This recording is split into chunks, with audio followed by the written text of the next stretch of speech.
واقعی یہ بہت بڑا یونیورسل ٹروتھ ہے کہ اللہ تعالیٰ نے دنیا میں جن کاموں سے روکا ہوا ہے وہی کام جنت میں انعام کے طور پہ آپ کو ملنے والے ہیں. ٹھیک ہے, جن جن چیزوں سے روک دیا ہوا ہے تو سر وہ روکا اسی لیے ہے کہ تھوڑی دیر صبر کر لو. تمہاری انسٹنکٹ میں ان ساری چیزوں کی محبت میں نے ڈال دی ہے, لیکن اس کو پورا کرنے کا موقع یہ دنیا نہیں ہے, وہ آخرت ہے. دنیا میں میری مان کے نا اپنی انسٹنکٹ کے خلاف چلو, تھوڑی دیر کے لیے صبر کر لو, روزہ کھل جائے گا. یہ دنیا میں بھی ہم نے ایک بڑا روزہ بھی رکھا ہوا ہے جس میں ہم نے حرام سے بچنا ہے, اور اس کی افطاری جنت میں ہوگی. روزے کے دوران آپ کھا پی سکتے ہیں, تو روزے کے بعد کھاتے پیتے کیوں ہیں؟ اس لیے کھاتے پیتے ہیں کہ بس اب وہ اللہ نے جو آزمائش تھی وہ ختم کر دی. اس طریقے سے دنیا میں اللہ نے جن چیزوں سے روکا ہوا ہے یہ ساری چیزیں حلال ہو جائیں گی, لیکن یہ حلال اس کے لیے ہوں گی جس نے روزہ رکھا ہوگا, اسی کی افطار ہوگا. کھوجے کا تو نہیں ہوگا, اس کی تو پھینٹی لگ جائے گی. اسی میں کہتا ہوں دنیا آپ اللہ کی مرضی کی گزاریں, آخرت آپ کی مرضی کی ہوگی. اور اگر دنیا آپ نے اپنی مرضی کی گزاری پھر آخرت آپ کی مرضی کی نہیں ہوگی, پھر ولیعوذ باللہ تعالی اللہ کی مرضی کی ہوگی جو اللہ کے وعدے ہیں اپنے پیغمبروں کے ذریعے کہ جو میرے نافرمان ہیں میں انہیں عذاب دوں گا. اللہم اجرنا من النار, اللہم اجرنا من النار, اللہم اجرنا من النار.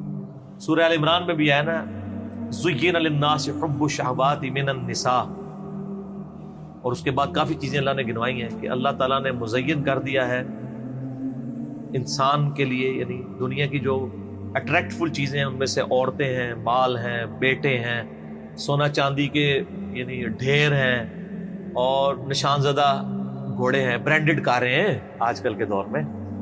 تو یہ ساری کی ساری چیزیں اللہ تعالیٰ نے ان کی محبت ڈال دی ہے, لیکن یہ محبت اللہ کو کراس نہ کر جائے, لمیٹڈ رہے.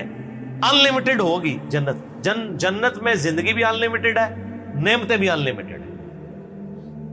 یہاں تو پابندی ہے آپ کے اوپر چیزوں کی, تو یہ اللہ نے اس لیے رکھی ہیں کہ آپ کو جنت کی قدر ہی تب آنی تھی کہ جب آپ کے دل میں ان چیزوں کی طرف رغبت پائی جاتی ہو. اگر آپ کو پیاس ہی نہ لگے تو ٹھنڈے پانی کی رغبت کیا ہوگی؟ پیاس کے بعد ہی قدر آئے گی. تو دنیا میں اللہ تعالیٰ نے یہ ساری چیزیں جو اٹریکٹ فل تھی وہ رکھی, اس کے بعد اللہ نے آزمایا اس حد کو کراس نہیں کرنا, یہ حد کو کراس کرنے کا موقع تمہیں دوں گا اور ہمیشہ کے لیے دوں گا, بس تھوڑا سا روزہ رکھ لو, آخرت میں افطار کروا دوں گا. اور جب وہ افطار ہوگا تو پھر آپ جو مرضی کریں. قرآن پاک میں کئی جگہ ہے نا کہ جنت میں ہر وہ چیز ہے جو تم چاہو گے. صحیح بخاری مسلم میں حدیث ہے, جنت میں اللہ تعالیٰ فرماتا ہے میں نے اپنے بندوں کے لیے وہ نعمتیں تیار کر رکھی ہیں جو نہ کسی آنکھ نے دیکھی, نہ کسی کان نے سنی, نہ کسی کے دل پہ کھٹکا گزرا. پھر نبی علیہ السلام نے سورہ السجدہ کی آیت تلاوت کی کہ میں نے اپنے بندوں کے لیے ان کی آنکھوں کی ٹھنڈک نعمتیں جنت میں چھپا کے رکھی. میں اکثر کہتا ہوں کہ انسان کے پاس سب سے بڑی جو خواہش ہے انسان کی, نمبر 1 یہ ہے کہ مجھے موت نہ آئے, نمبر 2 مجھے کوئی تکلیف نہ آئے,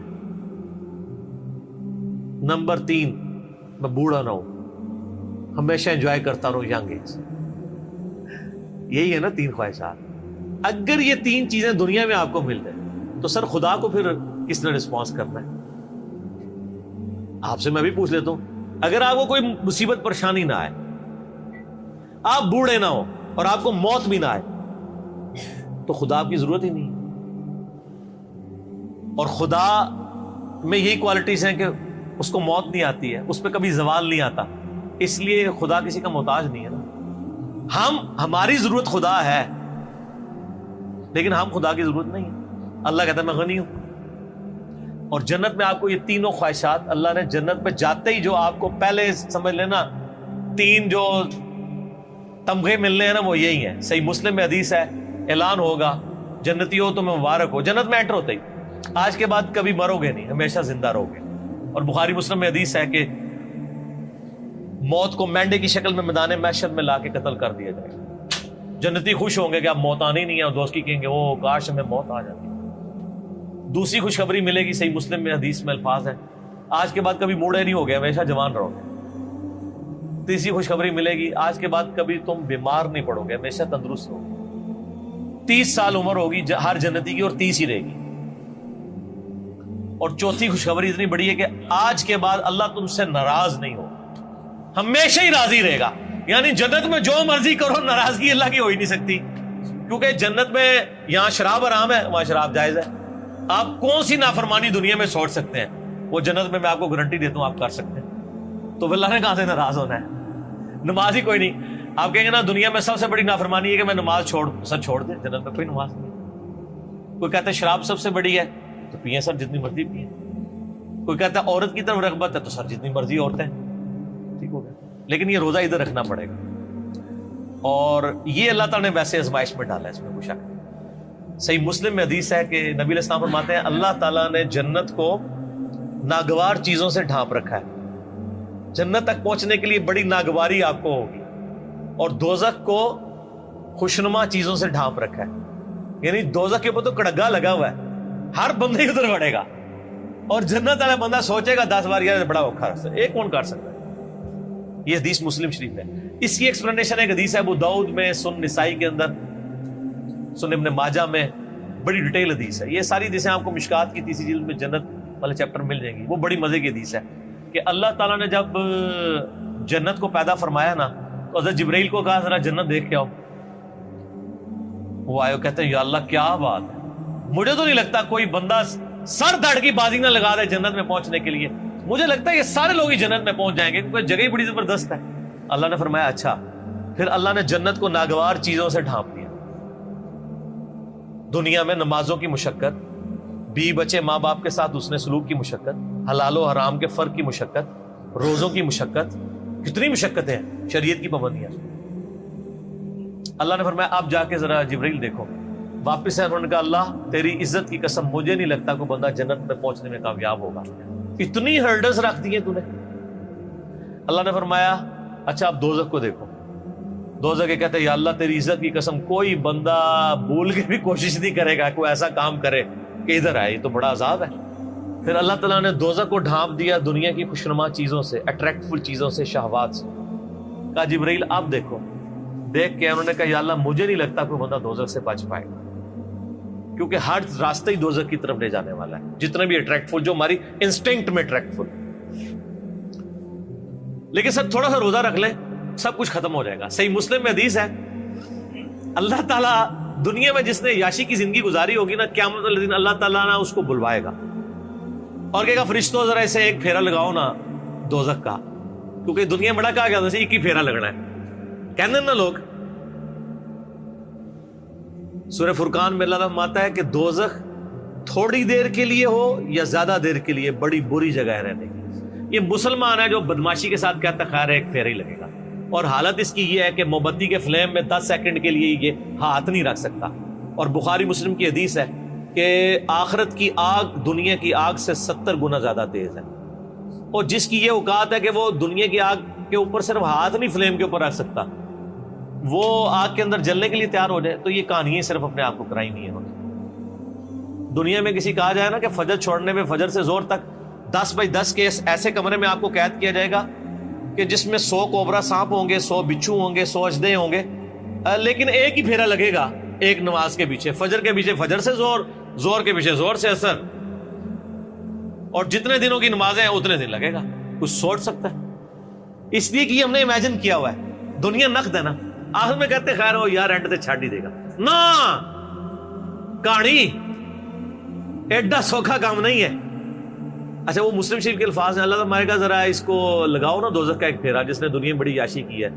جب وہ پھیرا لگا کے آئے گا نا ایک پھیرا صرف، اللہ پوچھے گا ہاں بھائی کوئی دنیا میں خیر دیکھی تو نے؟ تو کہے گا یا اللہ تیری عزت کی قسم میں نے تو دنیا میں کوئی خیر کا ایک دن بھی نہیں گزارا. وہ پوری زندگی کی یاشی کافور ہو جائے گی ایک پھیرے پہ. پھر اللہ تعالیٰ ایک مفلس بندے کو بلائے گا جس نے دنیا میں حلال و حرام کی تمیز کر کے ڈر ڈر کے زندگی گزاری ہوگی. اللہ فرمائے گا فرشتوں ذرا اس کا حساب کتاب تو بعد میں کرتے ہیں، ذرا جنت کا ایک پھیرا لگاؤ. جنت کا پھیرا لگا کے اللہ تعالیٰ کہے گا دنیا میں کوئی مشکل، کہے گا یا اللہ کوئی مشکل، دنیا پوری تکلیف میں کاٹی ہوگی، لیکن وہ ایک پھیرا وہ ساری کی ساری دنیا کی تکلیف کو کافور کر. یہاں پہ بھی جو لوگ پوزیشن ہولڈرز ہیں تو ہم خود بھی یعنی رہے الحمدللہ، یعنی اتنی محنت سے پڑھتے تھے انجینئرنگ یونیورسٹی میں، جب پوزیشن آتی تھی تو ہمیں اپنی وہ آج تو مجھے وہ راتیں بھی یاد نہیں ہیں جو ہم نے تکلیف کی کاٹی ہوئی ہیں، بلکہ یاد بھی نہیں کہ کبھی جو ہے وہ پڑھائی لکھائی کر کے تو کدھر تک. کیوں جی عارف صاحب یہ میرے سینئر ہیں نا یونیورسٹی میں، ان کو پتہ ہے کہ جو یعنی کتنا مشکل پڑھائی والا معاملہ ہوتا تھا. تو لیکن آج ہمیں یاد بھی نہیں ہے، کیونکہ جب اینڈ رزلٹ مل جاتا ہے نا، آپ اس پرانی تکلیف کو بھول چکے ہوتے ہیں. یہی آخرت کے معاملے میں دنیا کی تکلیف کوئی تکلیف نہیں رہے گی. اسی لیے مسلم شریف کی حدیث ہے کہ دنیا مومن کے لیے قید خانہ ہے اور کافر کے لیے جنت ہے. قید خانے میں تو یاشی نہیں ہوتی سر. قید خانہ اس لیے کہ آپ نے اللہ کی مرضی کے مطابق چلا. تو یہ واقعی حقیقت ہے کہ اللہ تعالیٰ نے آخرت میں ہر وہ چیز رکھی ہوئی ہے جس سے دنیا میں روک دیا. دنیا میں اس لیے روکا ہے کہ یہ وہ آزما رہا ہے آپ کو، آپ کے انسٹنکٹ میں اس کی محبت ڈال دی ہے، اٹریکشن ڈال دی ہے. اگر آپ کی اٹریکشن نہ ہوتی تو میرے بھائی آپ کو جنت میں یہ انعام ہی نہیں تھا لگنا. پیاس ہی نہ ہو تو ٹھنڈے پانی کی قدر کیسے آتی، اور وہ پابندیاں لگاتی. اور سر اس حوالے سے میں آپ کو ایک آیت بتاتا ہوں. آیات تو سر اس کے اوپر اتنی ہے کہ میں گھنٹوں فی الودی بول سکتا ہوں. میرا مسئلہ نمبر 50 ہے، دنیا کی مذمت، رزق حرام کی مذمت، دنیا پرستی کا انجام اور اس کا علاج. وہ آپ اگر دیکھیں اس میں نے قرآن حکیم سے کراس ریفرنس پہ 11 آیات کور کی ہیں اور 17 حدیث بخاری اور مسلم سے، جن میں نے ایک آیت یہ سورہ الزخرف کی بھی کی تھی، جس میں اللہ تعالیٰ نے ایک بڑا عجیب و غریب قرآن میں، جب میں نے یہ پہلی دفعہ آیت سنی تھی نا، میں ہل گیا تھا کہ قرآن کس لیول کے اوپر جا کے چیزوں کو ڈسکس کرتا ہے. قرآن پاک میں چند حیران کن آیات میں سے یہ، اب آپ خود بھی حیران ہو جائیں گے آیت سن کے. سورہ الزخرف، زخرف کہتے ہیں سونے کو، گولڈ کو. اس کی آیت نمبر ہے 33 آنورڈ. اعوذ باللہ من الشیطان. ولولا ان یکون الناس امۃ واحدہ، اگر اس چیز کا خدشہ نہ ہوتا کہ سارے ہی کافر ہو جائیں گے.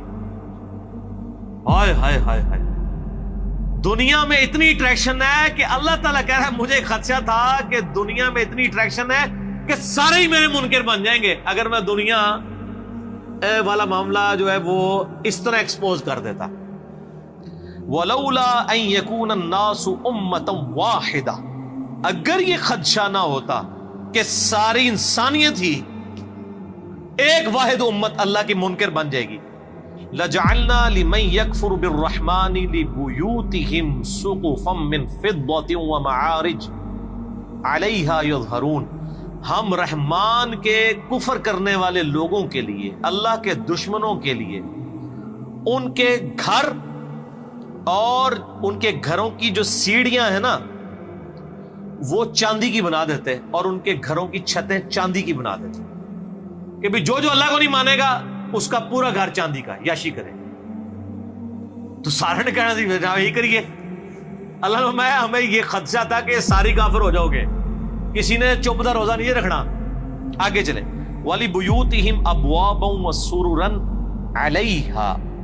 عَلَيْهَا يَتَّكِئُونَ، اور ان کے جو گھر ہیں، گھروں کے دروازے اور وہ جو ان کے تخت جن پہ وہ تکیے لگاتے ہیں، سب کے سب یعنی چاندی کے، وزخرفا، اور سونے کے بنا دیتے. سونے چاندی کے مکان ہو جاتے لوگوں کے. جو کافر ہونے کا اعلان کرتا ہے نا، ساتھ ہی اس کا مکان سونے کا بن جاتا. ویسے آپ امیجن کر لیں، آج جو لوگ یہاں پہ اپنا مذہب بدل کے دوسرے ملکوں میں جا کے پولیٹیکل اسائلم لے لیتے ہیں، ان سے یہ بعید تھا. اللہ تعالیٰ ہمارا، اگر ہمیں یہ خدشہ نہ ہوتا کہ ساری کافر بن جاؤ گے تو ہم کہتے ہیں کہ جو کافر ہے اس کے گھر سونا چاندی کا، اس کی چھتیں، گھر، سب کچھ یاشی کرو. وَإِن كُلُّ ذَلِكَ لَمَّا مَتَاعُ الْحَيَاةِ الدُّنْيَا، لیکن یہ سب نعمتیں دنیا کا متاع ہیں. وَالْآخِرَةُ عِندَ رَبِّكَ لِلْمُتَّقِينَ، آخرت یاد رکھنا صرف پرہیزگاروں کے لیے ہے اللہ کے. دنیا میں تو نیک آدمی امیر ہو بھی سکتا ہے، غریب بھی ہو سکتا ہے، مفلسی کی زندگی بھی ہو سکتی ہے، یاشی کی زندگی بھی ہو سکتی ہے. آخرت میں ایسا نہیں ہے. اسی لیے میں کہتا ہوں آخرت آپ کے اختیار میں ہے، دنیا اللہ کے اختیار میں.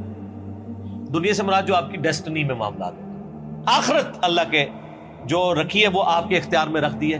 آپ آخرت کامیاب کروا سکتے ہیں. دنیا میں کوئی کتنی محنت کر لے الٹیمیٹلی ناکام تو ہو سکتا ہے نا وہ، لیکن دنیا میں آپ اللہ کے لیے محنت کر لیں، میں آپ کو گارنٹی دے دوں کوئی ناکامی نہیں. اللہ تعالیٰ نے قرآن پاک میں کئی جگہ فرمایا کہ اللہ تعالیٰ وعدہ خلافی نہیں فرمائے گا. مومنین کے ساتھ جو اللہ تعالیٰ نے وعدے کیے ہیں وہ وعدے پورے کرے گا. اللہ تعالیٰ پیغمبروں کو، ان کے ماننے والوں کو قیامت دن رسوا نہیں ہونے دیں. تو سر آخرت آپ کے ہاتھ میں بنائے، مایوس نہ ہو. مایوسی سے جو چیز آپ کو چھڑواتی ہے وہ اللہ کا تصور ہے. دنیا میں کوئی ناکام بھی ہو جائے، فٹ پاتھ پہ لاوارث لاش اس کی پڑی ہو، کوئی دفنانے والا نہ ہو، کوئی فرق نہیں پڑتا. اگر اس نے اللہ کے لیے زندگی گزاری ہے تو وہ جنت میں پہنچ چکا. اور دنیا میں کسی کے لیے بہت مہنگا مقبرہ بنا دیا جائے، اس میں ایئر کنڈیشن بھی کوئی لگوا دے، اس کے لاش میں تعفن ہونے سے نہیں اس کو روک سکتا. لاش بھی کوئی تعفن ہونے سے روک بھی لے، اس پہ جو عذاب جو آپ کو نظر نہیں آ رہا وہ کوئی ٹال نہیں سکتا. تو آخرت آپ اپنی مرضی کی کر سکتے ہیں اگر دنیا آپ اللہ کی مرضی کی گزاریں. لیکن اگر آپ نے دنیا اپنی مرضی کی گزاری سر پر ولیعوذ باللہ تعالی اتنا سخت معاملہ ہونے والا ہے. میں اس پہ آپ کو ریکمینڈ کروں گا، میرا ایک لیکچر ہے مسئلہ نمبر 196، میری زندگی کا اہم ترین لیکچر میں سے. کاش میں دنیا میں واپس جا سکتا. ایک دفعہ وہ لیکچر دیکھ لیجیے گا. قرآن پاک کی کئی آیات میں نے اس میں کراس ریفرنس کے طور پہ کور کی. کاش میں دنیا میں واپس جا سکتا. یہ قرآن کی آیات ہے کہ دوست کی جب دوزخ میں پہنچے گا نا تو کہ کاش ایک موقع مجھے مل جائے کہ میں دنیا میں واپس جا. زندگی ایسا خطرناک جوا ہے کہ اس سے بڑا خطرناک جوا کوئی نہیں ہے. دنیا میں آپ کو جوا ہار بھی جائیں، یعنی میں اس دوسرے معنوں میں کہہ رہا ہوں جائز نہیں ہے، تو جیتنے کے پھر بھی چانسز ہیں. زندگی کی بازی جو ہار گیا نا، وہ ادھر تو نہ سپلی ہے نہ آپ دوبارہ پیپر دے سکتے ہیں. جو جیت گیا وہ جیت گیا، جو ہار گیا وہ ہار گیا. اس لیے کہا گیا قرآن پاک میں یوم التغابن، جیت اور ہار کے فیصلے کا دن ہے قیامت کا دن. ٹھیک ہے، بہت سیریس معاملہ ہے، بہت زیادہ سیریس ہونے کی ضرورت ہے، اور اس کو اپنے دماغ پہ سوار کرنے کی ضرورت ہے. میں آپ سے سوال کرتا ہوں کہ 1 ارب روپیہ کسی کے پاس ہو اور اسے کہا جائے کہ 1 روپیہ اس میں سے مجھے دے دو، باقی تم رکھ لو، وہ فائدے میں ہے یا وہ شخص جو کہ میں نے 1 روپے کی حفاظت کرنی ہے چاہے ارب روپیہ باقی مجھ سے جاتا رہے، وہ عقل مند ہے؟ تو سر دنیا کی زندگی تو 1 روپیہ بھی نہیں ہے اربوں سال کی زندگی کے مقابلے پہ. یہ 1 سال بھی نہیں بنتا، اور یہ تو قیامت کے مقابلے میں 3.5 منٹ کی زندگی ہے. قیامت کا دن 50,000 سال کا دن ہے، اور اگر ایوریج لائف آپ کی 60 سال بھی لگائی جائے، 60 سال کا کمپیریزن قیامت کے دن کے ساتھ 3.5 منٹ بنتا ہے. اور صحیح مسلم کی حدیث ہے کہ نبی علیہ السلام نے فرمایا کہ آخرت اور دنیا کی مثال اس طرح ہے کہ تم میں سے کوئی شخص سمندر میں انگلی ڈبوئے، اس کے ساتھ جو پانی لگے وہ دنیا کی زندگی ہے، اور آخرت انفینٹ لائف. یہ میری باتیں ان لوگوں کو زیادہ سمجھ آ رہی ہوں گی جن کی داڑھیاں سفید ہو چکی ہیں، تھوڑی بہت تو میری بھی ہو گئی ہے. جو 60+ بخاری مسلم میں حدیث ہے نا کہ اللہ تعالیٰ نے جس کو 60 سال عمر دے دی تو اس پہ اللہ نے حجت تمام کر دی، اس کا کوئی ایکسکیوز باقی نہیں رہے گا اللہ کے پاس. ویسے تو 40 والے کا بھی نہیں ہے، لیکن 60 والے کا کیا پتر تو گل بھی نہیں کرتی. تھوڑے سن سمجھنے کے لیے، بات پہنچانے کے لیے تو بات سمجھ سکتا تھا. تو لیکن یہاں ہم نے یہ دیکھا ہے جو کوئی بوڑھا ہوتا ہے تو ہی اس کی وہ خواہشات جوان ہوتی ہیں. بخاری مسلم دونوں میں حدیث ہے، نبی علیہ السلام فرمایا کہ ابن آدم کے پاس سونے کی 2 وادیاں ہونا، وہ کہے گا تیسری بھی آ جائے، اس کا پیٹ صرف قبر کی مٹی بھرے گی. کتنے سخت الفاظ. پھر نبی علیہ السلام کی ایک حدیث بخاری مسلم دونوں میں ہے، آپ نے تلاوت کی الہاکم التکاثر حتی زرتم المقابر. یہ آپ نے آیات تلاوت کی، پھر آپ نے فرمایا انسان کہتا ہے میرا مال میرا مال میرا مال. اوے تیرا مال تو وہ ہے جو تو نے کھا پی لیا یا پہن کر بوسیدہ کر لیا یا اللہ کی راہ میں خرچ کر کے آخرت کے لیے محفوظ کر لیا، باقی تو تیرے ورثاء کا مال ہے. تو آپ کا مال کون سا ہے؟ نمبر 1 جو آپ نے کھا پی لیا اور جو پہن لیا، اور تیسرا وہ جو اللہ کی راہ میں خرچ کیا، وہ آخرت میں اللہ نے 700 گنا کر کے اس سے بھی زیادہ لوٹانا ہے. اور ایک اور حدیث ہے، نبی علیہ السلام فرمایا انسان کے 3 دوست ہیں. جو 3 دوست ہیں، 2 دوست انسان کے قبر تک جاتے ہیں، ایک ہی قبر کے اندر جاتا ہے، وہ 2 واپس آ جاتے ہیں، اس کا مال اور اس کی اولاد واپس، اعمال ساتھ جاتے ہیں. بخاری مسلم میں حدیث ہے اے اللہ محمد اور آل محمد کو بس اتنا ہی دینا کہ ان کی روح اور جسم کا رشتہ برقرار. سر وہ جو آج حدیث بھی ہے سورہ تحریم میں، بخاری مسلم میں الفاظ ہیں، حضرت عمر حضور کو ملنے کے لیے گئے، جسم پہ چٹائی کے نشانات تھے، رونا شروع کر دیا کہ کیسر و کسرا دنیا کے مزے لوٹ رہے ہیں اور آپ اللہ کے پیغمبر ہو کے اس فقر کی زندگی میں. آپ فرمایا لگتا ہے عمر تیرے پہ حقیقت دنیا کی ابھی بھی نہیں کھلی. حضرت عمر پہ اس بات پہ ڈانٹ. یار یہ حضرت عمر کی خواہش کتنی معصومانہ سی خواہش تھی کہ یار میری نبی کے جسم کے اوپر والے حصے پہ کپڑا تو کم از کم ہوتا, بسترا تو ایک نرم ہوتا, کپڑا بھی نہیں تھا تبھی جسم پہ چٹائی کے نشان دیکھے. اس معصومانہ خواہش پہ بھی ڈانٹ پڑ گئی کہ یار تجھے دنیا کی سمجھ نہیں ہے یہ بھی, کیا تو نہیں چاہتا کہ کیسر و کسرا دنیا کے مزے لوٹے اور اب آخرت کی سعادت. یہ ٹریننگ نبی علیہ السلام نے صحابہ کرام کی تھی. لیکن یہ عجیب معاملہ ہے کہ جس دین میں اتنا زہد ہو, دنیا کو 3 طلاقیں دی ہوئی ہوں, اس دین کے ماننے والے دنیا کے کتے بن چکے ہوئے ہوں اور وہ مال کمانے کے لیے کچھ بھی کر جائیں. بڑی حیران کن بات. جن کے پیغمبر کی اتنی زہد کی تعلیمات ہوں, انہوں نے اتنا کچھ سکھایا ہوا ہو. یہ تو ایک ایسا ٹاپک ہے نہ ختم ہونے والا ہے, اس پہ گھنٹوں بولا جا سکتا ہے. میں اسی پہ اکتفا کرتا ہوں کہ یقیناً اللہ تعالیٰ نے جو نعمتیں دنیا میں رکھی ہیں اور ان نعمتوں کو بڑا لمیٹڈ رکھا ہے اور کئی معاملات میں روک دیا ہے, وہ انعام کے طور پہ ملیں گی. تو یہ روزہ انشاءاللہ جنت میں جا کے افطار کریں انشاءاللہ, نبی صلی اللہ علیہ وآلہ وسلم کے ساتھ انشاءاللہ.